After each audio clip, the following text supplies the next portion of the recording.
Des guichets désertés, une absence cruelle de passagers. Depuis des années, l'aéroport de Lannion semblait en sursis. C'est donc faute de combattants que le syndicat mixte a finalement tranché et adopté à l'unanimité l'arrêt de la ligne régulière Lannion-Orly.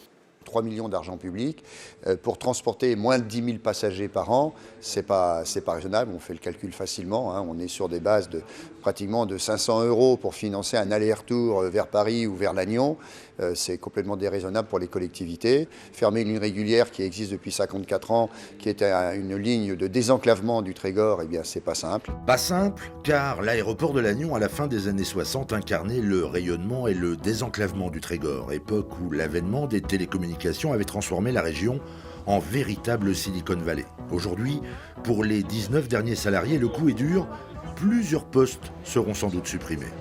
Un crève-cœur parce que tout le monde est attaché à cet aéroport, c'est un aéroport régional, tout le monde se connaît, tout le monde travaille depuis de nombreuses années ensemble. Si, c'est un véritable crève-cœur, quoi. Même si on s'y attendait, on avait toujours espoir, mais bon, il arrive un moment où les chiffres parlent.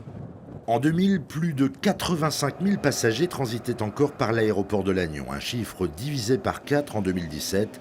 La clientèle d'affaires largement captée par la ligne SNCF Grande Vitesse devra, si besoin est, se tourner désormais vers l'aéroport de Guipava.